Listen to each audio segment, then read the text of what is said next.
This is Rebecca Lowe, or Rebecca Lua, if you listen to Suboptimal Radio, and you are listening to Men in Blazers on the NBC Sports Network. It's unbelievable! From the Embassy Row studios in the crap part of Soho, it's the Men in Blazers podcast. Not just any podcast. What is it, Rog? It's our Hanukkah special. It is our Hanukkah special, as Louis van Gaal would say. Crap festival, crap podcast. Perfect. Made for each It's other. also our Kwanzaa special, Rog. Yep. And definitely our Christmas It's special. the last one before the new year. Before the holes and before the new year, Rog. How are you feeling about the new year? A little blue. Why? A little blue.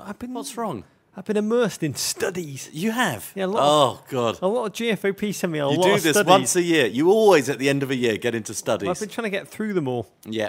And there's two that I've had sent to me by probably a couple of dozen GFOPs. I'm not quite sure why they had me written all over them, Dave. Yeah, I didn't get any of these. Okay, study number one. Some 28%, according to BBC Radio 5. Yeah. So it must be true. Yeah. Some 28% of all British adults feel lonely, according to a survey. Do you feel lonely? I love being lonely. I love being lonely. I think there's a big difference between being alone and feeling unwanted. And I should get to the second study, Okay, go to the second study. Study number two. which is 35% of British adults admit that they sleep with a teddy bear. That's a plush toy in America to help de-stress and sleep at night. How many of the 28% who are lonely and the 35% who sleep with the teddy bear are the same people? Are you saying it might just be the Or are same these five different guys? studies? They're completely different. The second one was done by a hotel, travel lodge. Yeah. But what does it tell you? Because I am fascinated by it. I love loneliness. I also love my big Ted. I've got my big Ted still over here. He's got one eye now. Yeah. He's dressed still in a nylon Everton jersey that my mother persuaded me was a true Everton jersey in 1970. She stitched on it in crude sewing Scouse Power because she didn't quite know what the Everton badge looked like. Yeah. So I do have a teddy bear, and I do feel lonely. I like feeling lonely. It allows me to be with like books and music and football, sweet football, which is a lovely response to all of those things. But is that loneliness, or is that you just sometimes like being alone? I love being on my own. Yeah, you know, but I don't know that that's loneliness. I think you just like being on your own. Other Rog, Yeah. who... The one that listens to Foreigner, I want to know what love is. Yeah, no, I get along very well with other Rog. Other Rog, I don't think likes being alone. Other Rog like company. You should explain what other Rog is to listeners. Other Rog is Roger's alter ego who doesn't like it when Rog complains. Other Rog tells him to stop complaining. Had that one. I know. I love other Rog. Do you still have a soft toy? No, I don't. When did you get rid of them? I mean, a long time ago. Like when exactly? Did you just toss them aside, leave them behind, burn them in a manic Davo feeling of just the future does not belong to you? I mean, we still, my parents still have this. It's a very, very old teddy bear. I mean, going back to, the beginning of last century, that's always been in our house, and it's been too precious to ever hug or hold. Oh, that's interesting. Very, very Davis, that, I tell you. Fascinating. But this is for your comfort, but you cannot touch it. Yeah, I stopped having a teddy bear, I think, when I was probably 3 or 4 years old. Can My son George, he likes his teddy bear. He's now got himself a little black dog that he calls Arlo. He likes having his Arlo with him all the time. But, he likes his teddy bears. But I think I got rid of them when I was 3 or 4. I also like being alone sometimes, or have had points in my life where I've liked being alone. But thank God I don't suffer from loneliness. I think plush toys being removed from them at the age of 3, far too early. It's very Dickensian too early. almost. Yeah, you got to separate it from your plush toys too early. I do think the world is separated into two kinds of people. Yeah.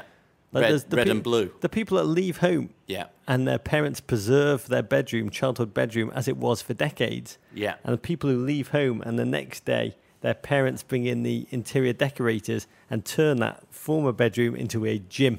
Mum's gym, dad's office. And you come home from wherever you are, university or another city where you've moved, and you're like, I'm just going to go in my bedroom. And it's just like mum's stair walker is in there, and it smells faintly of mum's sweat. And then dad's kind of gas from when he's been working late at night, watching videos on his computer. What kind of videos, Dad? Work, son. I think you can guess what Trev did to my childhood bedroom as soon as I'd left. How about yours? Is yours perfectly Still intact? preserved? It is. Oh my Shrine, Stars and Stripes. Shrine. One Did you say it's a shrine? Yeah. I love it. Shrine to Rog. It's a shrine to Rog. One day I'd love to do a book on just a book of photographs of people's childhood bedrooms. Preserved by now that they're grown up, preserved by their parents. Either preserved or idea. just like Jim. Yeah. Jim. Well, it's fascinating. Different approaching things from different lives, David. Go on. So last pod before the new year. Yeah, last pod before the new year. We've got 2 more episodes of the Men in Blazers show this year. They're evergreen. Well, they're not really that evergreen. We just predicted the future. Yeah, we're future. They're going to air on the 22nd and the 29th. They're almost our best of the season so far. Recaps, wouldn't you say, Yeah, David? they're good.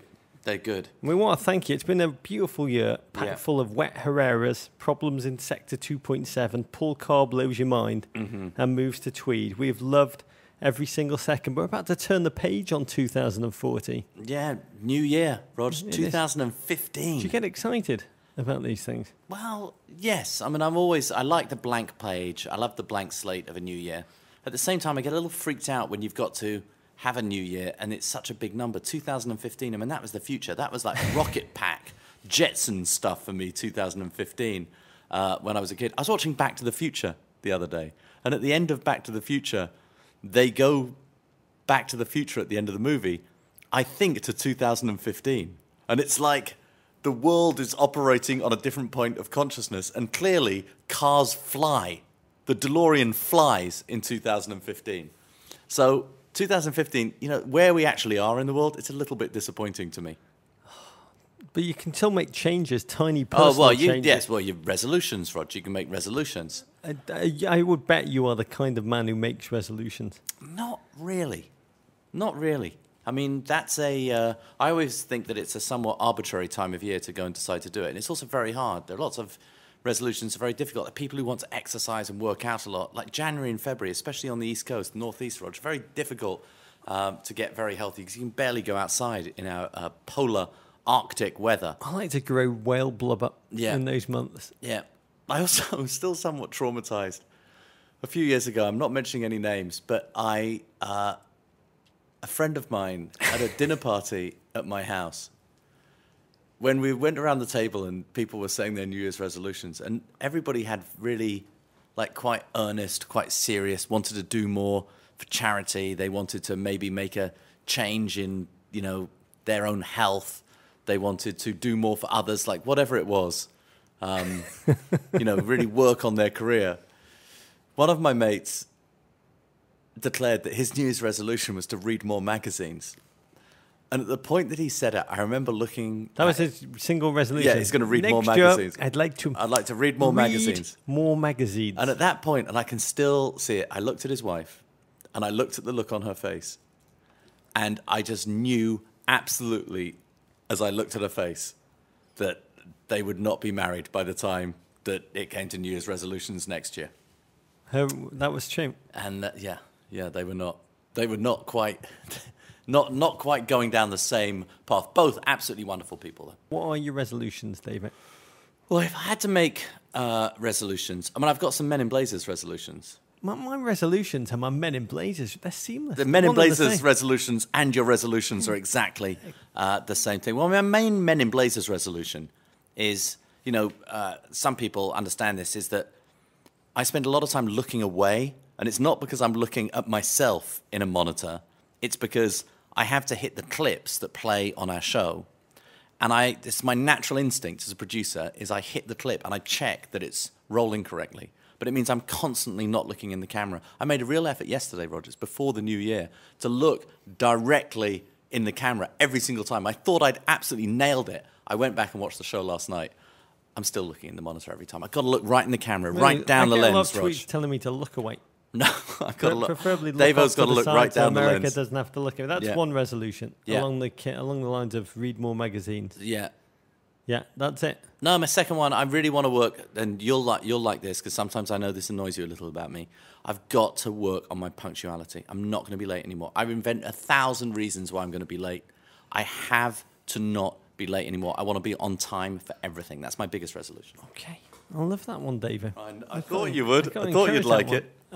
I would like to stop deriving pleasure from Liverpool's losses. Stop being that kind of person. Yeah, It's really, if there's only one change, that would be I hate that about myself. I'd like to watch more Bundesliga football in 2015. Really? Yeah. See the future of the US team. Okay, I got you. Congealing before my eyes. Understood. I'd like to read more Thomas Hardy. Oh. I made a vow to myself that I would read one Thomas Hardy book a year. Oh, I love the Mayor of Casterbridge. It's one of my favourite books. Tess of the D'Urbervilles is like my autobiography. Yeah. Don't know why I can't write an autobiography because it's already been written. Yeah. When she cuts off her eyebrows so men wouldn't find her attractive anymore. God, that breaks my heart. I got 2 years with that resolution and I stopped. So I'm 7 years in arrears. Uh-huh. I'd like to work my hardest to cover the Women's World Cup with the passion I feel welling up inside me. Yeah. I really want to hit that hard. I'd like to do more live gigs in more cities across America with you. Are these actually resolutions, though? Many of these are just plans. And there is a difference between a resolution and a plan. I don't know, Dave. This 12-year-old me decided I was going to masturbate 3 times a day. Was that a resolution or a plan? I didn't stop to ask myself the question, but I got very stressed when I got the flu on January the 11th, and I fell behind. February, by the way, when we're talking about shows, February the 5th in New York, tickets go on sale Wednesday. How's that? Okay, whatever. Go ahead. We're good to. The tickets are available at www.highlineballroom.com. We're playing the Highline Ballroom. Oh, we are? Yeah. Wow. So it's going to be a golden jacket presentation. Oh, it February is? the 5th. It's going to be that's beautiful, exciting. Deeply emotional. For Bob Lee. the second ever recipient of the Golden Blazer. We're hoping Bob Lee will be on hand to present like in the Masters. Like at the Butler Cabin. Yeah, I love it. It'll be, all we can promise, it'll be the most emotional Blazer presentation in sports that does not take place in a cabin. There will be less fake wood panelling than in the Butler Cabin, Rog. It'll be a little classier. Go on. Got a packed show, Rog. We're going to break down all of the big storylines in the Premier League, including Manchester United's shaming of Liverpool, Rog, and which gave you no pleasure whatsoever, or will give you no pleasure, that sort of a thing in 2015. We're going to look at Arsenal's return to potency as well. We're going to try and pretend the Champions League draw is not fixed. It's a little bit fixy. As we look at the round of 16 matchups, we're going to announce the winners of our EA Sports Landon Donovan custom Xbox competition. So many great entries. And we're going to welcome Vice President of BuzzFeed Motion Pictures, Jonathan Perelman. Big Arsenal fan, by the way. He to can the see pod. the future. Future. Okay, to the football, Rog. Oh, time to crack open the Guinness. Good lunchtime Guinness.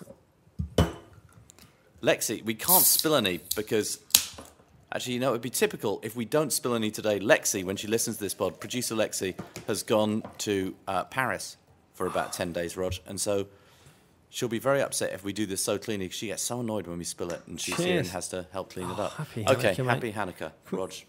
Merry Crimble, one and all. Can we also thank Thomas Keller? Yes, let's thank... Oh, yeah, what did Thomas Keller... GFOP Thomas Keller... In honour of Hanukkah, he sent us some Bouche de Noël. Wow. I've just had a chocolate caramel one. You did? Yeah, it's all stuck in my corduroy of my blazer now. And I've got a coffee hazelnut one over here. I'm going to have a little bit of that. Brilliant. Thanks so much, Thomas. We really appreciate that amazing pastries. Okay, 16/38 of the way through the season, Rog. I don't need to tell you that reduces to 8/19. By the way, by the time we get through the Christmas period, we're going to be 10/19 of the way through the Premier League season. That's more than half, Rog. The table is starting to take on a familiar hue as the romantic teams are feeling the grind and the more moneyed powers' grip is tightened. First of all, Man United 3, Liverpool 0. United thump their northern neighbour. They extend Louis van Gaal's winning streak to 6. Wayne Rooney and Juan Mata put United up 2-0 at half-time before Robin van Persie kills the game off in the 71st minute, Rog. Despite a potent offensive performance, United goalkeeper, former stray cat David De Gea, received most of the post-match plaudits. Oh, David, first of all, I should say, these two teams, they proper hate each other. Yeah. I grew up in Liverpool. Yeah. Manchester's a half-an-hour train ride away. And you always knew you were about halfway home when the graffiti by the side of the track changed from "Scousers die" as you pulled out of Manchester to "Mank Bastards" as you near the warm caress of home. You know, Gary Neville's famous for saying, "I can't stand Liverpool. I can't stand the people. I can't stand anything to do with them." And he really, really means it. This is not World Wrestling smack talk. But this is normally a throbbing, merciless encounter. Yeah. it feels just lesser, David. Although, I must say, you made a point to me, because we were looking at the tunnel footage, because we love tunnel, and we get it every week, is we're looking at the two teams in the tunnel. And Rooney and Gerrard, England teammates, players who've got on, by all accounts, pretty well with each other on international duty, not even a glance at each other's direction in the tunnel. Yep. Because they'd be savaged by the fans if they did that. Yeah, I mean, but at the same time, part of it is just Liverpool. I mean, they just have become a massive case study of how quickly life can flip. 1 minute you're pulsating, the next you're dejected. I mean, this team have let themselves go faster than Val Kilmer, Davo. Brendan Rodgers, how must it feel? Last year he was Premier League Manager of the Year. He was within fingertips of a Premier League title. Liverpool were the miracle team. And 8 months later, he's a parody of a parody. This team are like a piece of flapping skin. The bookies have him down to be sacked. He's making these kind of wholesale changes before such a massive game. Lovren and Gerrard are brawling in the locker room, reportedly. Raheem Sterling is wanting a bigger contract.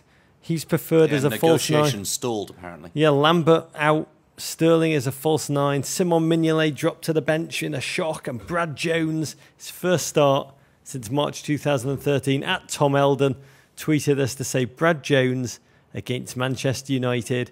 Is this the coaching equivalent of pouring cement down the toilet before being evicted? I mean, look, we should say in Brendan Rodgers' defence here, and in Liverpool's defence, obviously the loss of Luis Suarez, a massive loss, although many Liverpool fans felt that they were going to be fine without him.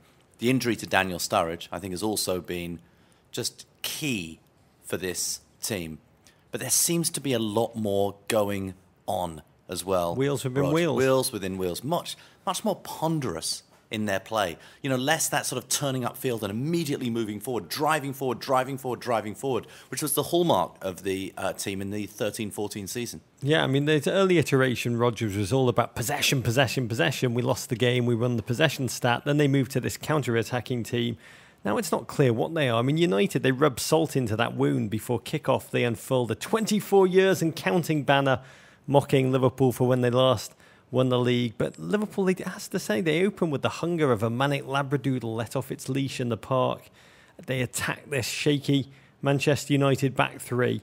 I have to say, I derived incalculable joy early on watching Marouane Fellaini, not just his move to Ginge, but watching him trying to track Raheem Sterling was like glimpsing an old black bear chase down a red-fronted gazelle. But that game, Davo, in the 12th minute, Liverpool, was that the greatest Arsenal impersonation you've seen in a football game this season? This was as Arsenal as it gets. Arsenal never look more likely to concede than when they are on the edge of the opponent's area, and that's exactly what happened here. You know, Sterling, it looked like a clear goal-scoring opportunity. I thought he was going to make it, Rog. Yeah, and then it was De Gea, first of many massive saves. When the camera zoomed in on him, he had a look of relieved contempt on his face, the Spanish goalkeeper, and then the Arsenal rules went into full effect. Valencia got the ball on the wing. He was surrounded by 3 Liverpool defenders. He went all Harry Houdini. I mean, it was a very, very soft goal. Rooney joints it in. Brad Jones makes a valiant dive to his right, Rog. Yeah, a few goalkeepers specialise better in completely diving the wrong way. I know. I used to do that in primary school all the time. It's like me playing my kids on FIFA. Yeah. I know he has his detractors, but no one can knock Brendan Rodgers as far as I'm concerned. He is a comedy genius. Putting Brad Jones in was just a masterstroke of British comedy. Yeah. Rooney, 9th goal in his last home games for Manchester United. The United fans have been chanting up to that point, "Feed the Scousers," mocking all Liverpudlians. And then as soon as Rooney scored, "Rooney, Rooney, Rooney," they screamed. He's possibly the greatest and biggest Scouser of them all. I read a great interview of Hugo Borst, the Dutch author of the Van Gaal bio, "Oh Louis," which has just come out. It was very revealing about Van Gaal and his relationship with Rooney. Van Gaal's father passed away when he was 11. And so much of what he does, so much of how he is, according to Hugo Borst, is about trying to compensate for the loss of a father. And he very much connects to deeply wounded football players. And Hugo Borst says Van Gaal likes Rooney because he sees him as a man who's struggling with something sometimes, and he wants to help, he wants to heal, which deeply affects Rooney. And I think you could say has brought out the best in him. Wow, I mean, it's Rooney, all about our fathers, David. Rooney is not only playing great football, Rog, and he's really the engine It's that great link up forward again. The man who is linking the midfield to the front line. He's moving brilliantly. He's scoring goals. He's assisting. He's even passing to Robin van Persie, Rog, which is remarkable. But it's also how good he looks. I mean, one has to actually ask yourself, is this actually Wayne Rooney at this point, Rog? He looks... I mean, not only his hair looks good, his chin looks chiseled. He's got a ruddy complexion. He looks cut. He looks happy. He's got some of Meg Ryan's discarded parts, I think, fixed to his body in various ways. He looks gorgeous. Liverpool tried to enforce their ideas on the game. Their confidence was just brittle in the final third. Each of the teams like an NFL team who just had to punt on every possession. And I just kept telling myself in the first half, is this really the best league in the world? Yes, this is the best league in the world. I kept repeating to myself. And then United's second goal before half-time kind of validated that. I mean, not questionably offside. Clearly offside. We referred to it as David Copperfield stuff last night. A tremendous illusion. And Mata with the header, Rog. Not a man who you often think is going to score against you with his head. 5'7". Watching him head home, it was like seeing Spud Webb dunking. This was a weekend of Smalls dominating air like little Spitfires. Mata scored 5 goals, Davo, off 6 shots. He is an economical little man. But Liverpool went in at half-time knowing they'd been screwed on the second goal. Yeah. And also knowing if Sterling had taken one of his chances, the texture of the game would have been so different. But I guess that's football, Davo. Yeah, it is football. The point is to get the ball, is to avoid the goalkeeper, Rog, to get it in the back of the net, between the posts, under the crossbar. More of the same in the second half. Lallana off, Balotelli on. The cavalry is coming, if that's true. It was the worst rescue attempt since Dick Halloran in The Shining. Sterling it was that kept United in the game. It was like watching Chris Wondolowski on repeat over and over and over again. I mean, his third classic miss was less a great save by De Gea when he was completely through, more a symbol of how much this young English starlet, his confidence just seems to have drained out of him, Davo. And few pay rise demands could be worse timed. Yeah, he may well be watching too much of Mario Balotelli in training. I mean, Mario Balotelli is getting worse, Rog. That's the amazing thing. It reminds me, you referred to the cavalry earlier. Yesterday I looked up the Italian cavalry, the Savoia Cavalera. You know, they were the last major cavalry charge in military history was in 1942, when 600 Italian cavalrymen, when they were still part of the Axis, sabres in the air, Rog, they charged 2,000 Russian soldiers in their machine gun positions. On horseback? On horseback. And they scream, Savoia! As they go. Must look like one of those hunting shows on MB. On NBC Sports, yeah. Babe Winkleman. That can be, he's an incredible military mind. 1942, though. That's the agony for Liverpool fans, David. Yeah. The vinegar in the wound was that they created chances. Yeah. I mean, they were 2-0 down, but they knew they could have been 3-2 up. Yeah. At Dogfish Bradford tweeted us to say almost only counts in horseshoes, hand grenades, and Rooney and Shamak hair coverage. It was an odd game, Dave. It ended up being 3-0. A dominant victory. But David De Gea is the gentleman on the Man United team who's the one you can marvel at. 9 saves, many magnificent, totally shields up. Yeah, very, very true. Yes, a 3-0 win for United. Still questions about them. But you have to say, winning breeds a lot of confidence in the Premier League. They're now sitting there third in the table, Rog. Just 5 points out of second place. 3 points ahead of West Ham in fourth. You know, looking quite good. Yeah, looking quite good. But at the same time, their defence is absolutely brittle. Their midfield needs bolstering. The big question is, are United in the title race? For me, David, this game was a case of United kind of crap, Liverpool crapper. Dejan Lovren crappest. Optimists will say Sir Alex always paced his team to click late November and they'd surge as others lagged. Maybe muscle memory will kick in. But for me, this has been one of the most unimpressive 6-game winning streaks. And I know how ridiculous that sounds, an unimpressive 6-game winning streak. In truth, they've had one kind of cohesive 90 minutes, which was the 3-0 win over a rather hapless Hull. But at the same time, their next 7 games are very winnable. And more than any other team, who they bring in the January transfer window, they're talking about a central defender and a dominant world-class midfielder. It could be transformative. Very, very true. So where do Liverpool go from here, Rog? Well, you could ask, as at Timmy the Smith said, in that match, if you swap the goalies, would the outcome have been different? Oh my, De Gea. Yeah. Possibly. I have to say, I do feel for Liverpool fans. I really do. Everton under David Moyes struggled gloriously to get into the Champions League in 2005. the joy I experienced when they qualified is up there with childbirth and bar mitzvahs. Everton had one game and then we're done in the Champions League, and we were out and we never got back. It felt like entering a casino with a huge amount of money, just burning a hole in your pocket and then leaving same casino a couple of hours later through the exit door with nothing, going back out into the cold, harsh reality of the Vegas street. I mean, Liverpool are unlikely to get back in the Champions League anytime soon. Sterling's contract inside. The team feel leaderless. And I feel terrible for Liverpool fans for whom last season just feels like a dream that maybe never really happened. Another game, another team who've disappointed so far this season, trying to get back on track, Rog. Arsenal, they beat Newcastle 4-1. Newcastle back down to earth after beating Chelsea last weekend, Rog. A 5-goal affair between two teams with their eyes, both of them on the fourth place trophy. Olivier Giroud and Santi Cazorla each put 2 past young Newcastle keeper Jack Annick. Arsene Wenger's men are now within 2 points of the top 4, Rog. Troubling game for those Arsenal fans who spent the week making angry anti-Arsenal banners. How disappointed will they feel? Probably a little confused by the comprehensive nature of this win, David. This nipple versus nipple derby. Yeah, 90 minutes of shirts. chafed areolis. Yeah. I have to say Puma, who make those. Well done, Puma. Yeah. What an amazing move today. They announced their new creative director. Who is it? Rihanna. Oh, excellent. Good job. Expect more nipples, Dave. Yeah. Expect tighter shirts. Expect more prominent nippleage. The game was all about hair. Yeah. It really was. You got Colaccini. Yeah. At Karina B said, I love watching Colaccini. As someone with curly hair, I wonder if people ask to touch his hair all the time too.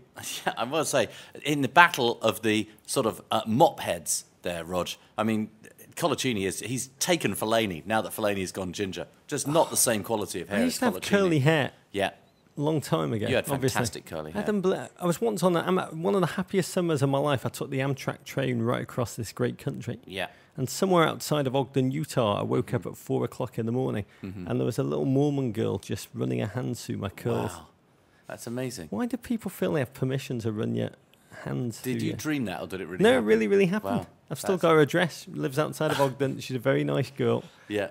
But I wondered about Jack Colback. Yeah. Like this, one of our listeners feels like a curly hair connection to Colaccini. Yeah. Do you think gingers feel a special kinship when they watch him play? Yeah, maybe. They're always looking for the work of gingers. I do with Marwan Shamak and Wayne Rooney, fellow Baldies. Yeah, look at the Baldies, without a doubt. Who would win if an all-gingy 11, Sidwell, Alexi Lalas and co, played an all-Jewish 11? Two of the most damaged athletic groupings. Is Carl Beckerman Jewish or not in this scenario?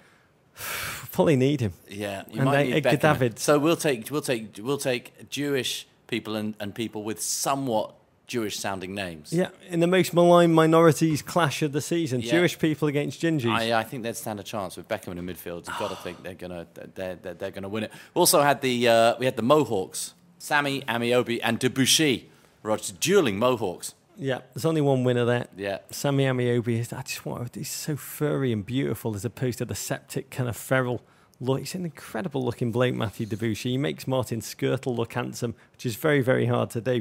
The player who won this game without scoring, Sanchez, he doesn't run, he scurries. Yeah. And when he scurries, panic ensues. Yeah. The crosses he put towards Giroud seemed only designed to do one thing, which was to coax the best out of Arlo White and to make Arlo go into his anals. The hanging centre is a good one. The header comes in. It's the opening goal. Olivier Giroud. Alexis with a teasing centre. And the meaty French forehead of Olivier Giroud met it and sent it into the corner. Meaty French forehead. Oh, that is just a track from Arlo White's greatest hits. Yeah, it's a very good one. Actually sounds like a band I was in high school. Yeah, meaty French forehead. One that I dreamed would one day tour the world with a flock of seagulls. Yeah. Giroud's head was made of meat. What meat would it actually be, David? Contrafilet of horse meat or pot à feu? They do eat charcuterie in France. They have been known to eat a little horse meat. I think it's some form of jambon, a form of ham. If I was Giroud's agent, I would be literally leaving the football side of business to one side. Yeah. Doing some kind of co-branding deal with Boar's Head. Rog, getting on the phone with them. Be amazing. Yeah. I tell you what wasn't amazing. Newcastle. I mean, Arsenal had this makeshift back four with the rancid Debussy at centre-back alongside the gentlemanly but immobile per Mertesacker. But somehow Newcastle's plans seem to be, let's concede 3 goals and then try and test Arsenal through set pieces and corners. Arsenal, they had their chances. They did lack a clinical edge. No Ramsey, no Wilshere, no Ozil, no Walcott will do that to any team. I love Bellerin. He's my favourite player. I love watching him run up and down that flank. Mostly because he's got beautifully high cheekbones. I adore that gentleman. Giroud, meaty French left foot. What a goal. He's now got a goal every 74 minutes as opposed to Danny Welbeck's every 393. I do feel for Danny Welbeck, Davey. Yeah. They disallowed one of his goals. And then they should have given him a chance to miss that penalty that Cazorla ultimately took. Let Danny get up and miss it. Yeah, there was some cheek in that penalty from Cazorla. Oh, it was a bastard move. Yeah. It was a bastard move. It was so cruel. Tantamount to child abuse. Yeah, having already scored 3 goals on young keeper Jack Anick, to go and Panenka him at that point, it was a little cruel. Blow it past the crap goalkeeper like a man, Santi Cazorla. I've got to say, if it was an NHL game, Alan Pardew would have seen that penalty, and what would he have done? Oh, he would have gone insane. He would have immediately sort of crashed out and gone and taken on Arsene Wenger. He would have clocked him. It would have been more than a tie flip, Rog, from Alan Pardew. He would have tapped Tony Twist. This is a man with a temper. He would have tapped Tony Twist on the bench, on the shoulder, sent him on, told him to punch Santi Cazorla right in the orbital socket. Oh no, I was thinking Pardew would have just taken Wenger out. He doesn't go through intermediaries. He does the business himself. There's just time for one last highlight, possibly my favourite moment of the weekend. Mm-hmm. The substitute of Alex Oxlade-Chamberlain for Ainsley Maitland-Niles. Mm-hmm. At Dean Tracy tweeted us and said, when Maitland-Niles came on for Oxlade-Chamberlain, my TV suddenly reeked of fox hunting, dogs, and very old Scotch. The end of the game, Downton Abbey, Rog. The end of the game, Ted McCarthy tweeted us to say, it's so hard to keep up. So is it now Wenger in and Pardew out? Everything is so confusing in this league, Davo. Sackpardew.com, back again. Yeah, it's very, very confusing. We actually had a Newcastle fan in the panic room yesterday. Sting dropped by. He was a guest on Watch What Happens Live, which also shoots here at the Embassy Row Studios in the crap part of Soho. He stopped by the panic room, talked to us about Newcastle. He's behind Alan Pardew solidly. Oh, he loved him. Huge Newcastle fan. Yeah, we told him how much we loved his album, Regatta de Blanc. Yeah. Outlandos de Moor. And then we realised that they're both album names that are exactly the same kind of names that Newcastle are probably scouting to try and buy in January. Talented French left-back, Regatta de Blanc. There's only one Arsene Wenger, sang the Arsenal faithful. Poor old Arsenal. It's like doing the hokey pokey, knowing whether you want him in, you want him out. Even Chris, when they shook hands at the end, those two guys, Pardew and Wenger, Davo, even Chrissy Hind and the Pretenders don't know how much there's a thin line between love and hate. Those two men, old Arsene Wenger and Sack Pardew, know it better than anybody. It is going to be an amazing battle for 4th place in the Premier League this season, Rog. It's just it will feel like a trophy if Arsenal finish 4th. It's going to be a great battle. In other Arsenal news, Rog, the club's all-time leading goal scorer Thierry Henry announced his retirement from football just this very morning. Henry left New York Red Bulls early this month. When asked about a possible return to North London, he told Sky Sports, "You kind of never leave Arsenal. How many comebacks do you make? At point it will turn out to be a bad movie. We all loved the first Rocky, but I'm not too sure about the last one." Actually, I thought all the Rockies they were were all amazing. fabulous. All amazing. Yeah, get back, Thierry. Yeah. Maybe that's him saying that because he can come back and go, "What do you mean? Like, the final Rocky was fantastic." And then he can come back. It's cover for him to come back. What a man, though, Dave. What an intelligent, charismatic player he was. I've got to say, the greatest testament I can think to Thierry Henry is that there's not too many Frenchmen that they've built statues of in England. I've just actually received a new book, The Invincible. Yeah. Amy Lawrence, who I love, her story of Arsenal's unbeaten season. And reading it reminds a fabulous book. And reading it reminded me of watching him in 2003 for Thierry Henry. It was to see a footballing bird of prey soar higher than all those around him, reinforced by a sense that he truly loved that club and its history and its fans and its old stadium Highbury.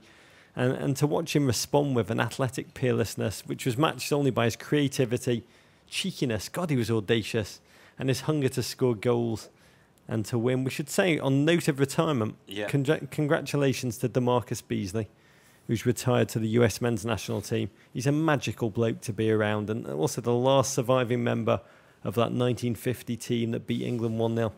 He's played for a long time and he deserves a rest. Can I just say on Thierry Henry, before we all get too excited about, potential, how great young strikers can be and how they're going to be amazing. Thierry Henry, in his career at Monaco, Juventus, Arsenal, Barcelona, New York Red Bulls, of course, the French national team, scored 411 goals, Rog, in 917 games. It's almost half a goal a game. I mean, phenomenal stuff, Rog. 1994 to 2014, played for 20 years as a professional. What a career.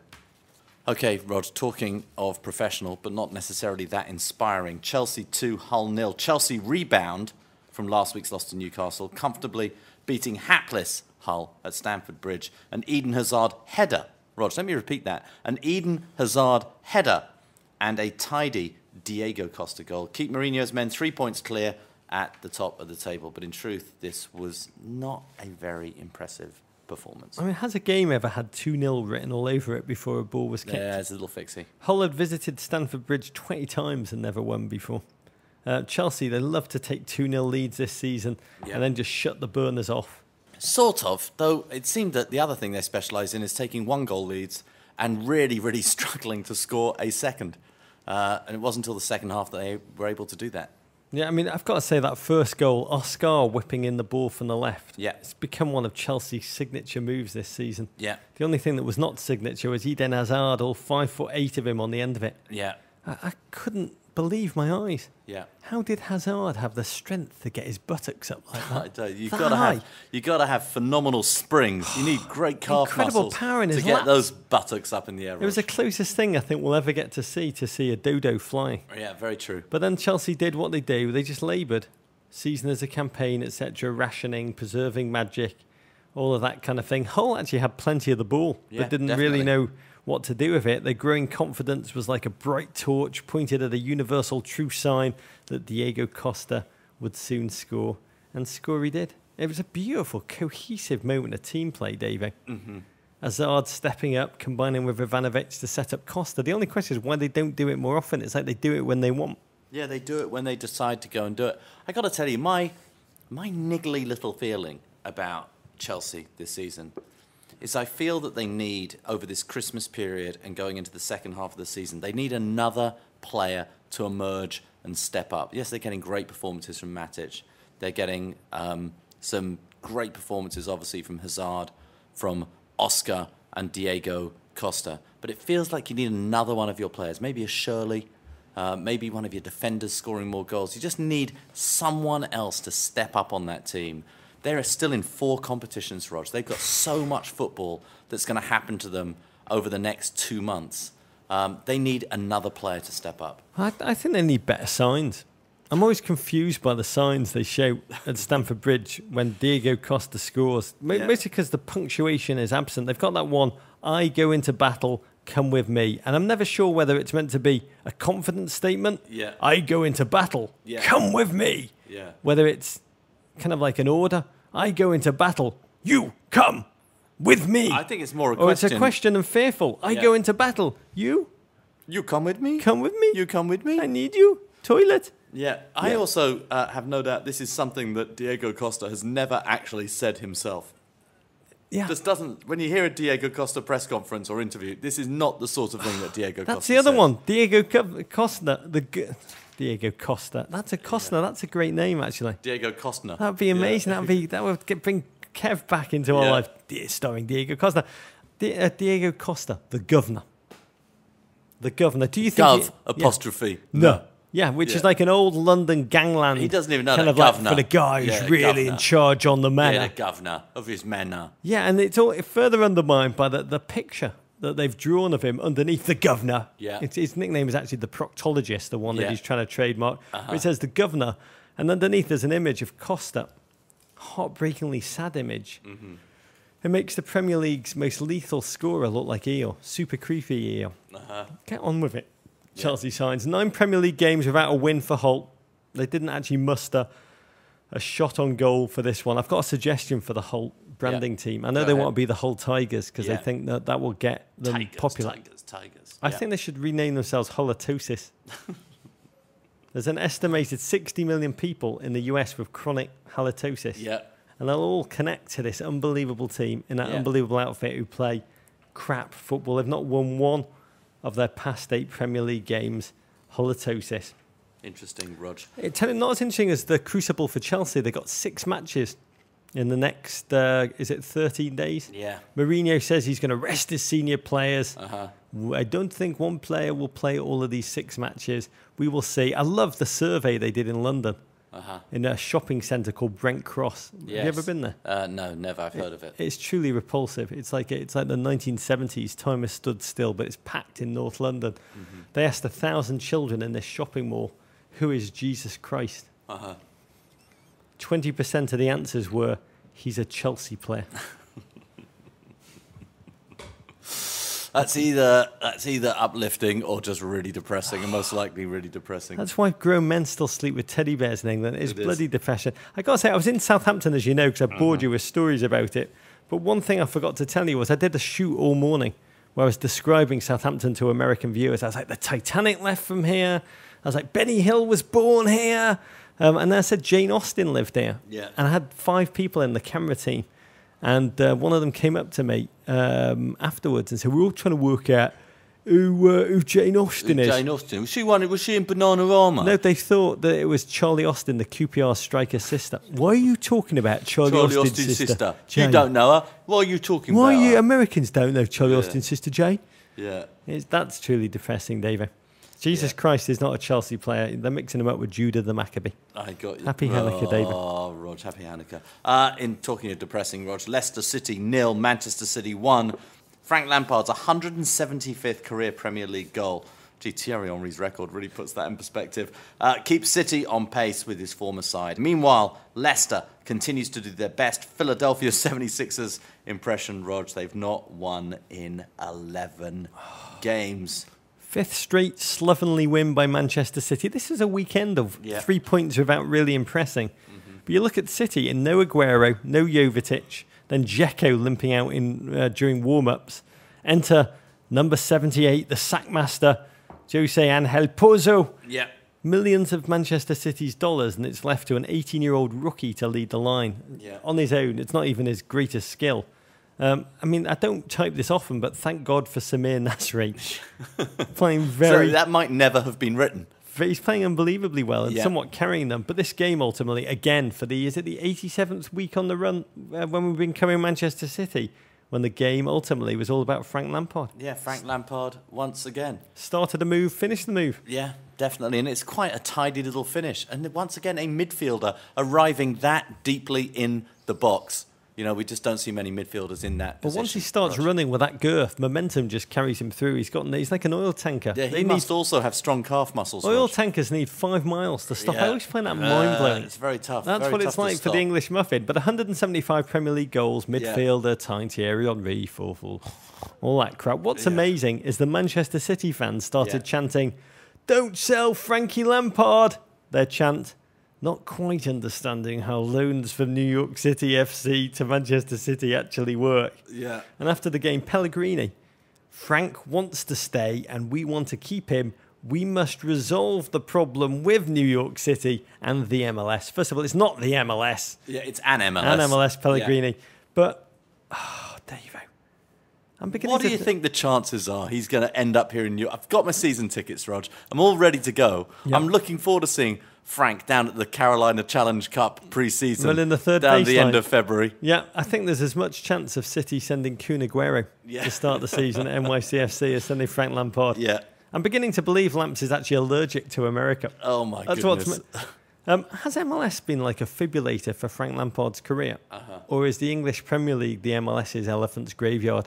Is it? Are you saying that it's fear of MLS that is driving Frank Lampard? Well, it could just be like... He's an MLS MLS is now so big and so good that just players that... Oh, I can't make it over there. Players that are done in MLS go to the English Premier League to play out the end of their career. Yeah. I did have an idea for Manchester City, Davey. Yeah. If you're listening, Manchester City, this is what you do. Find someone else called Frank Lampard, like an accountant or a plumber, and just send him to New York. MLS, we told you we would field a Frank Lampard. We just didn't tell you exactly which one it would be. It's tough, though, because there aren't even that many other Franks in football. I mean, Sinclair, he's gone. We'll work on it, David. Yeah, we need other Franks. Definitely. Other Frank Lampards, please report to the poop deck. Yeah, very, very true. Burnley 1, Southampton 0. Rog, what have you done to this team? Did I start filming too early? Yeah, I think you did. The Saints skid continues. They fall to surging Burnley at Turf Moor. Claret's keeper Tom Heaton saved a 60th minute Dusan Tadic penalty. It was a fantastic save, actually, Rog. And Ashley Barnes hit home 30 minutes later to move Burnley out of the relegation zone. Rog, 15 points. Amazing. I went to Southampton. Southampton have gone on a downwards trajectory of 4 straight losses. At Bananarams, tweeted, I like that, Bananarama. Oh, we just did a Bananarama mention. At Bananarams tweeted us to say, Rog is like Mick Jagger at a World Cup. I think I should go and visit Chelsea, David. That'll make the season a lot more interesting. Yeah. This is an odd game because Southampton do not miss penalties. If you think of one Premier League team that do not miss, David, do you not think of them? Yeah, no, they're very, very good at converting penalties. Matt Letizia, yeah, Ricky Lambert. Southampton had scored 29 on the run when Dusan Tadic missed. He and Pele, they appear to be gasping for a Christmas break they will not receive in English football. Mm-hmm. Again, I'll say, everyone inside that club talks about beating their 8th place last season. They're dreaming of Europa League football, which is actually a nightmare, but they're dreaming of Europa League football, not the Champions League. We will see. 3rd win in 6 games for Burnley. Yeah. They're like a CONCACAF. If English Premier League had a CONCACAF Thunder team, that would be it. Burnley, a CONCACAF Thunder. Lancashire's CONCACAF Thunder. I love it, Rog. Swansea 1, Tottenham 2. Spurs now sniffing the top 4 after an 89th minute Christian Eriksen winner moved them into 7th in the table. 24 points, Rog, just 4 points out of 4th. The last time Swansea beat Tottenham was 1982, Rog. So around the time I was making that New Year's resolution I mentioned at the beginning of the show. Yeah. Christian Eriksen is the player everyone should be talking about that not enough people are talking about. But Spurs scored early and they scored late. And in a weekend of playing mediocrely and grabbing 3 points, this one in the rain was definitely up there. Harry Kane continued his wondrous run. At Brian HD May tweeted us to say, Harry Kane, he looks like what I imagined Haley Joe Osment would grow up to look like. Yeah, good-looking boy. He is a good-looking boy, but with Burnley and Leicester on the horizon for Spurs, might they even start lacing together a winning run, David? Yeah, you never know, Rog. Sunderland 1, West Ham 1. Spanish midfielder Jordi Gomez put the home side ahead in the 22nd minute after a questionable penalty call that had Big Sam steaming. But Stuart Downing levelled the score just 7 minutes later, and absolutely no mention of Josie Altidor's miss. Oh, his 2nd straight game on the run for Josie starting. Only self-harming ensued. Paul Carr blew our mind by telling us Josie had just 1 touch in the box. I think that if there was just 1, it was probably with his buttocks on that miss, on the stroke of half-time. If you didn't see it, don't watch it. Don't support cruelty by watching it as a vine. Just don't. It's like 2 feet out, unmarked. The cross speeds over. You can see the panic in his mind. He has fight or flight. His mind freezes. His body takes over and did the logical thing. The only thing he could do in that situation, Davey. Fall over. Yeah. If only the ground... I've watched it a lot, actually, so that you don't have to. But if only, biblically, the ground would have cleaved open and he would have been swallowed whole, it would have made it perfect. Gus Poyet afterwards said, Josie was devastated. I've never seen him like that before. If he would have scored, you'd say to me, what a great decision to play him. But unfortunately, he didn't. I'm sure Gus has seen Josie sadder, David, don't you think? Yeah, when? Well, I visited Josie. Yeah. Over the summer. It is a dark and twisted place that bloke has to live. I have to say, watching him miss, it was sadder to witness than seeing Wallace being killed in the wire. Werder Bremen are rumoured to be in for him. Oh. He is a man who needs a fresh start. Please get a fresh start. I've got to say, there's such a polarisation when you type Josie into Twitter. Yeah. During a game. Especially during a game, yeah. English fans, not so kind. They don't see the quality that we have seen in America with his performances for the national team. US fans desperately want to believe. Desperately want things to happen for Josie. Yeah, so I have to say, Sunderland fans believe Josie couldn't finish a pie. He can. We've seen him for the US team. You said that if it was a CONCACAF field he was playing on, David, that ball would have jumped up and... Oh, it would have gone in, Roger. It definitely would have taken a deflection up off a piece of sod, and he would have been perfectly positioned. He just thought he was playing CONCACAF football. He would have been the hero. If I said to you, you'll have a Premier League career, Davo, but you'll never score, would you take it? Oh, without a doubt. Without a doubt. So courage, Josie. That is all I will say. 10th draw this season for Sunderland. 10th draw. Yeah, they need points. They need 3 points, Rog. 1 point doesn't do them a lot of good. West Ham remain, Rog, in 4th place with that draw. In other games, James MacArthur and Peter Crouch score in the 11th and 13th minutes, respectively, as Crystal Palace and Stoke draw 1-1. West Bromwich 1, Aston Villa 0. Craig Gardner scores against his former club to give the Baggies their first win since November 1st. And Everton 3, QPR 1. Everton wins at Goodison behind goals from Ross Barkley, Kevin Morales, and the Scottish Messi, Stephen Naismith. You enjoyed that one, Rog? Yeah, I'd say it was the least convincing 3-1 win of all time. 3 huge, much-needed points. Ross Barkley stole all the plaudits. I think Robbie Mustoe got it in the net when he said on television that Barkley needs to go to a big club to really develop his skills. But the scoreline was deceptive. Everton just had 1 corner all game. Mohamed Besic was actually the man of the match, snuffing out every attack. I thought he looked good. I thought he looked great. Yeah, with his iron will. You love crappily inked tattoos, eh, Yeah, David? I love him. QPR have lost all 8 Premier League away games this season, scoring just 3 goals. And that is the relegation fall. Interesting, but they're above Liverpool in the table, Rog. The media always make a big deal of Everton coming out over Liverpool. I couldn't care less. Well, I'm the media in this case, Rog. Unless they finish in the top 4, it does not bother me. Wow, interesting. Are you still targeting top 4 for Everton this season? Well, when we were in Brazil, we laughed when Roberto Martinez said that they were going to win the Europa League, and we begged him to not do it. It does seem like it's a march of folly. But it's such a deeply mediocre Premier League table this season, Dave. I'd say anything is possible. Yeah, they're in the race for 4th, just 7 points out of 4th place right now, Rog. Okay, the Champions League draw, Rog, happened this week. Champions League round of 16 is set. Manchester City head to the Catalan coast to play Barcelona for the 2nd straight year. Chelsea face Zlatan's PSG. That'll be the 2nd time these 2 teams meet in successive years, Rog. And Arsenal have drawn Monaco, a club Arsene Wenger used to manage. Hot balls, David. Yeah, hot balls. By the way, City, Barcelona. I believe City are going to do this. PSG, Chelsea. Wow. I cannot wait to... Jose Mourinho claimed he wanted to face Paris because he said, quote, the journey to Paris is simple. David Luiz against St. Diego Pancras, Costa. take the Le Channel. You're right there, like 3 hours. It's going to be such a battle royale between those 2 men. Yeah. You've got to believe Chelsea will win that, though. Well, I mean, it's a very, very close encounter last season. Fantastic games of football, actually, Rog. It's going to be a great last 16 draw. I've been playing PSG as on FIFA a lot recently. I can tell you their weaknesses. Arsenal Monaco just seems to be a chance for every journalist to dust off vintage photographs of young Arsene Wenger smoking away on the Monaco sideline when he managed there in the late 80s. You'll want to know about the Europa League, of course. Everton, oh, absolutely, Rog.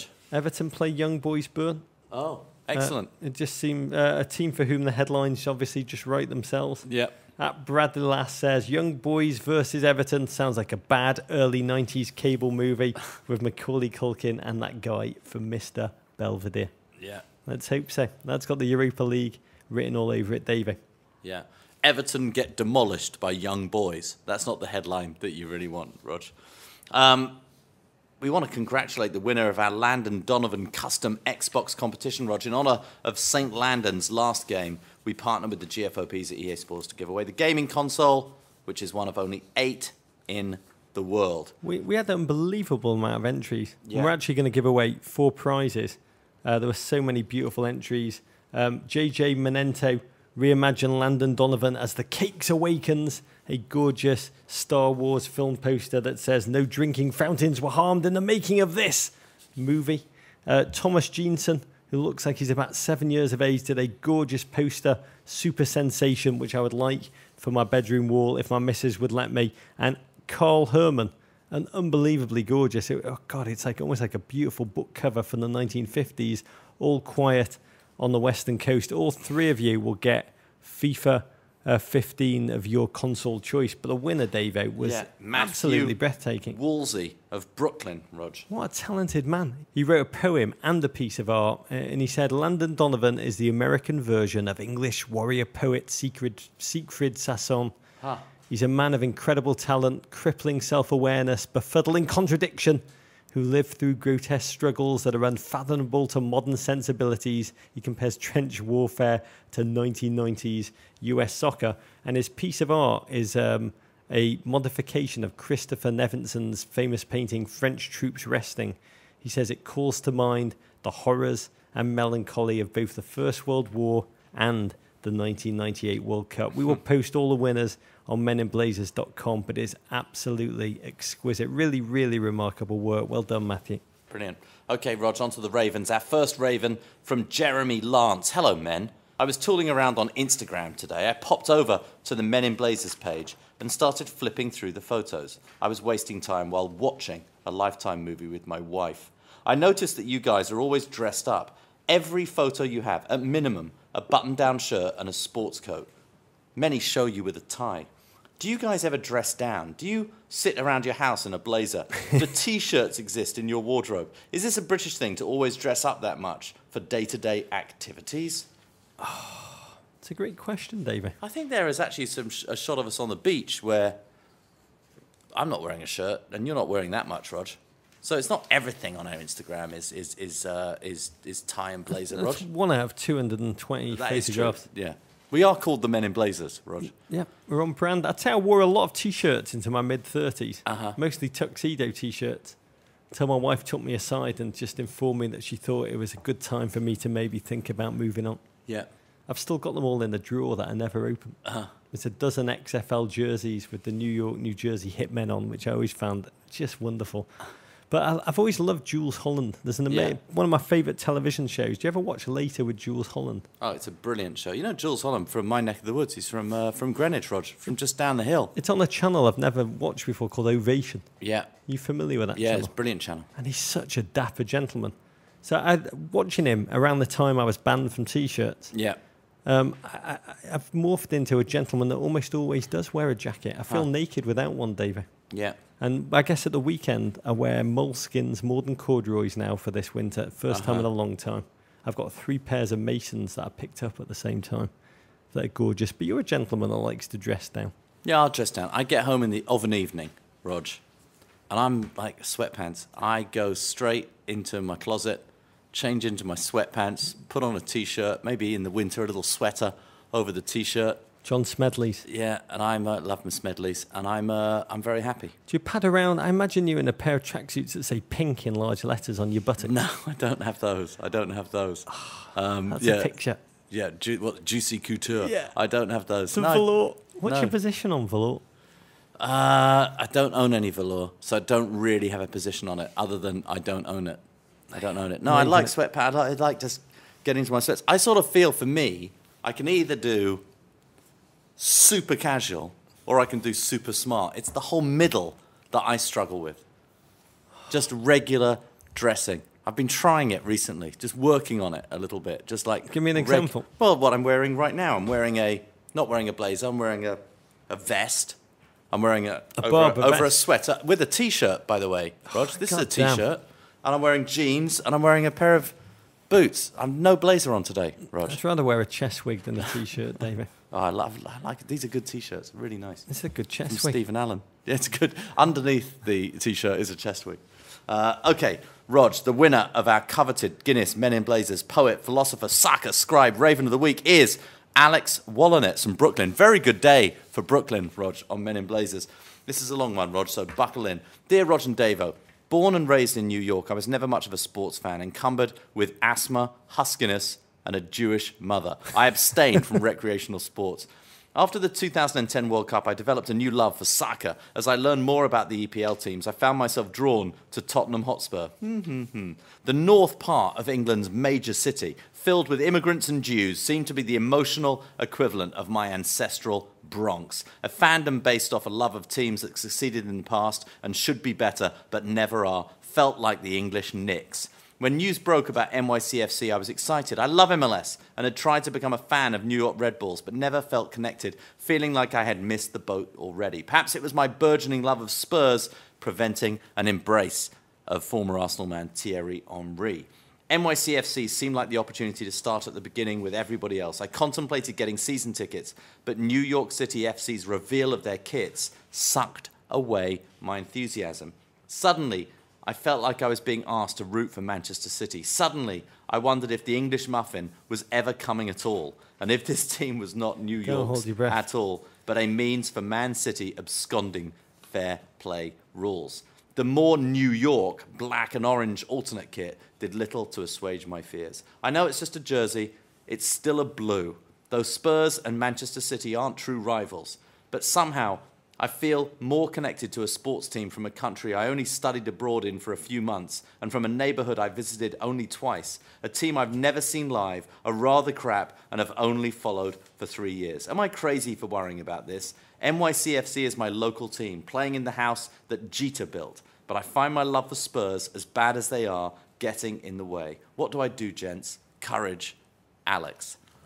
Interesting question. And as a NYCFC season ticket holder, Rog, very excited for their premiere season. I've thought about this question. When I saw the shirt, and it does, for all intents and purposes, Rog, look like a Manchester City shirt, I've immediately decided to have a shirt made. I'm going to take a Chelsea shirt, and I'm going to fuse it with an NYCFC shirt and create a way for me to always wear my Chelsea fandom, along with my NYCFC shirt as well. It's brilliant. I do think this is going to be the launch of NYCFC is going to be one of the most fascinating stories in American soccer in the next year. I mean, we know our country has become a major target for Premier League clubs. Yeah. City have lagged. I mean, they're brand building. They're playing catch-up with the Uniteds, the Chelseas, the Arsenals. They're trying to be unbelievably creative in their approach, which I really laud. But that creativity, it needs to be fully thought through, David. And I had the same reaction that the jersey was just a massive missed opportunity when I saw it, not just for Americans who've developed real ties to other teams that shouldn't be kind of like disparaged. Yeah. But it's also, there's a massive market. I met a guy in Orlando who sells $5 million worth of MLS jerseys to Chinese and English tourists when they go to Disneyland. They want something that says Orlando on it in a soccer framework. They buy Orlando City jerseys. They're not going to buy Manchester City-looking jerseys with New York on. You're not going to walk around England in a New York City FC. You're right. You might have done if it was slightly different, if it had kind of bars on it or it just looked very, very different. Yeah. I will say Manchester City are a very strategic club. When they do something, they do things unbelievably well. And I have to believe, David, I think they'll get their head around the Frank Lampard situation. I think they will bail themselves out of that. But this seemed like a very odd first note, David, and we will see. It is a high-class problem for them, the former Frank Lampard, though, Rog. It's a high-class problem to have a player playing so well. Remember the knock on Frank Lampard when many journalists, respected American soccer journalists, when it was announced that Lampard was coming, they were a little bit underwhelmed, like thinking, oh, it's a has-been, it's the end of his career, he's no good anymore.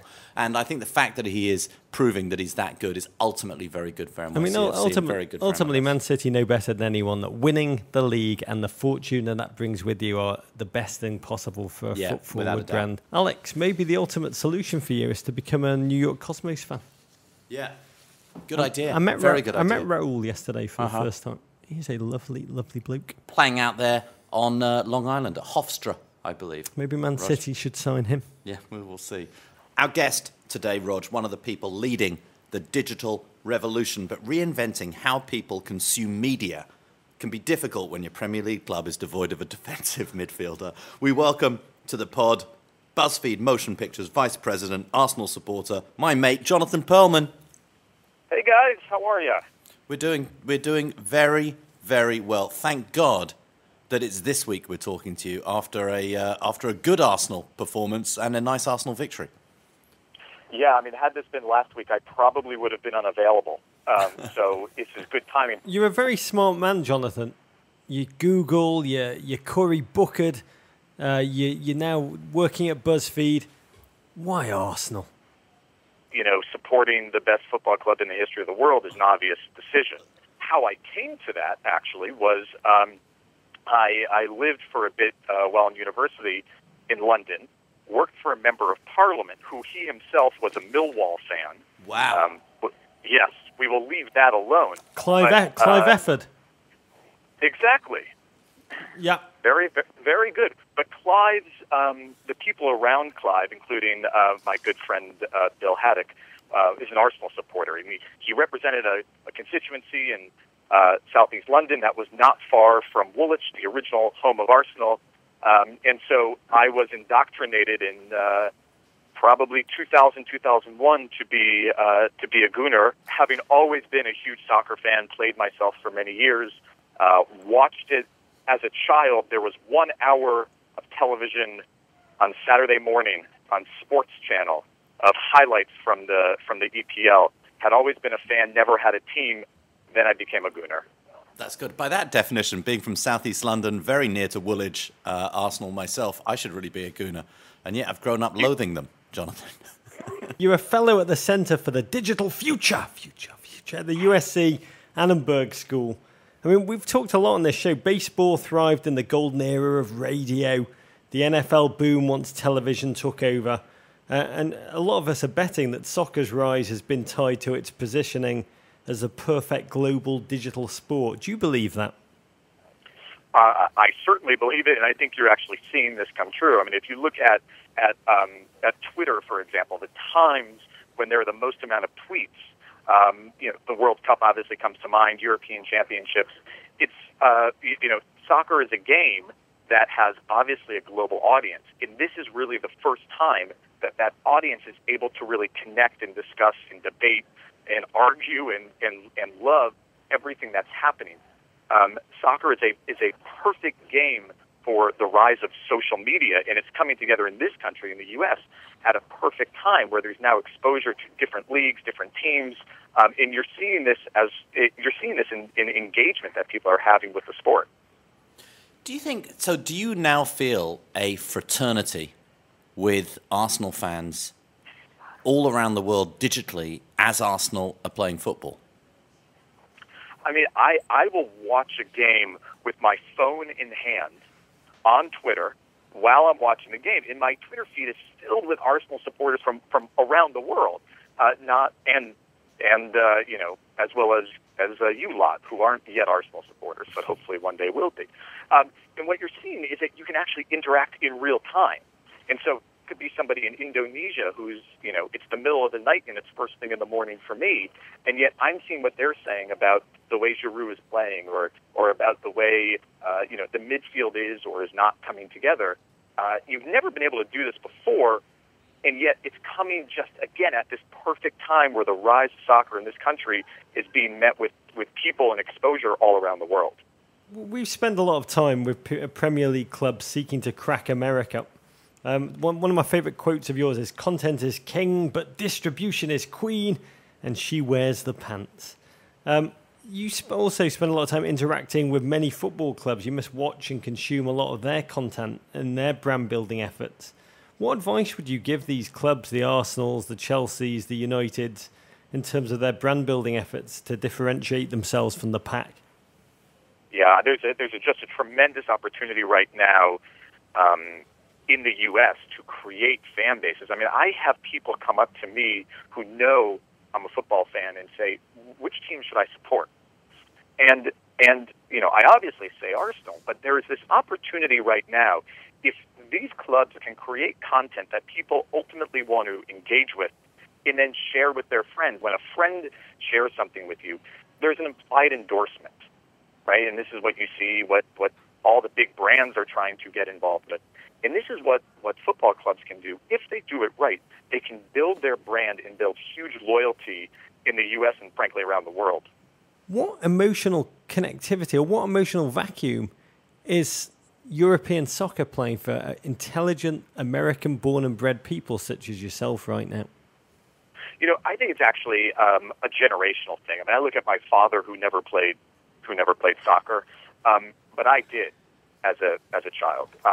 And now my children are as well. So I think there's actually a generational change that we're starting to see. you can see it in the performance of the national team over time, the growth of the MLS.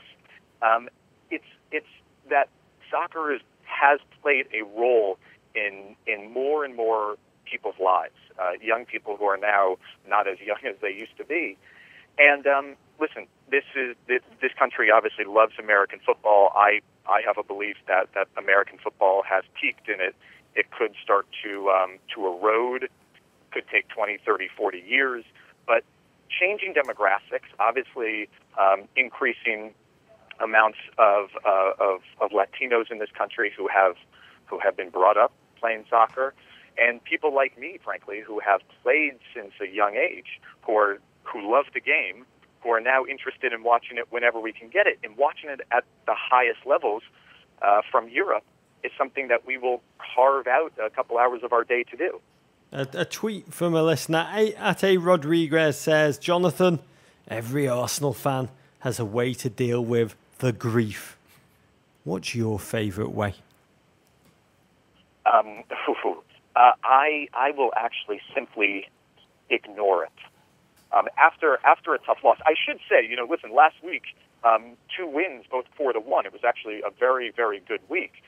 When we have bad weeks, and we've had more than our fair share, I will turn it off, and I won't turn off the game. I'll watch the whole game, but I won't read endless, copious amounts of information about it. I will move on with my life, and then come 2, 3, maybe 4 days later, I will start picking things up again. So my way of dealing with the grief is to ignore. And where do you stand? Where do you stand on the Wenger question, Jonathan? Is he the right man for the job? Are you solidly behind the Frenchman? I am behind him. I wouldn't say solidly behind him. I think he has obviously a long track record. Listen, if you're winning games, people will be behind you. If you're losing, they'll be against you. I think the injuries that the team has are obviously making some formations a little bit different. I think what we saw going forward last weekend was a very positive start. I think if we have a nice win over Liverpool this weekend, people will calm down. If not, they'll rise up again. So if you're winning, I'm supportive of him. If it turns out the season does not end where we want it to, I would thank him for his service. Maybe one of the greatest managers in history, but maybe time to move on. Yeah, get in Alan Pardew. Jonathan, thank you so much. We really do appreciate it. Good luck with everything over at BuzzFeed. We will be consuming and communicating all of your content. Happy Hanukkah. Happy Hanukkah. Thanks, guys. You're the best. What a bloke, Dave. Yes, good man. He is not our Man of the Year, though. No. We put together a quick list of Men of the Year for 2014. Yeah. We both agreed there could be only one winner. Yeah. Third place. Yeah. Manuel Neuer. Oh, it's good. Player so dominant, he's developed weekly ways to ensure a vine reflecting his superiority and general contempt goes viral. Yeah, very well done. Number 2, Dave. Uh-huh. Who do we have as number 2? Alexi Lalas. Wow. Moved to Fox. Big news. He's Massive. got Fox attitude, Roger. He's got Fox attitude. He's got Foxitude. And I guess he's now gone into the booth where he's going to watch the women win World Cup 2015. Yeah. And then he'll be in the studio when the US win the World Cup in 2018 and then defend it in 2022. Perfectly appropriate, Roger. Good move, Lexi. You said, Davo, there could only be one winner. 2014's Man of the Year. Oh, the man who stole the World Cup, Rog. Miguel Herrera. Wet, dry, angry, sad. It was Miguel Herrera's world this year, Rog. Yeah, a man whose passion trumped even our own, I'd say, Davo. And today it was announced he became the US's most Googled GIF of 2014. That is amazing. Sport of the future. That is amazing. Rog. Okay, your weekend looks like this, Rog. Manchester City versus Crystal Palace, 7:45 a.m. on Saturday. Newcastle versus Sunderland, 8:30 a.m. on Sunday. And Liverpool versus Arsenal, that's 11 a.m. on Sunday. Huge game, Rog. All games on NBC. We're about to enter a period when there's 40 Premier League games in 13 days. That's a lot of football. It's wonderful for football fans. Not so great for footballers or for good football. Yeah. But who cares? Very true. Majority of European leagues actually take a break for refueling, for reorganisation, for re-energising. For carolling. But not the English. We'll run our players into the ground. The goals will fly in. There will be some 7-1s, and it will be deliriously bonkers. Looking forward to it, though, Rog. There are many ways to connect to us. One is through our Amazon Emporium, which helps keep the show going. Anytime you go on Amazon for items big or small, just click off the Emporium page, and MIB gets a tiny percentage that allows us to cover the cost of creating this podcast. What are you putting in the Emporium this week? Oh, gorgeous book. Yeah. I'm halfway through it. Engels, England, by Matthew Engel.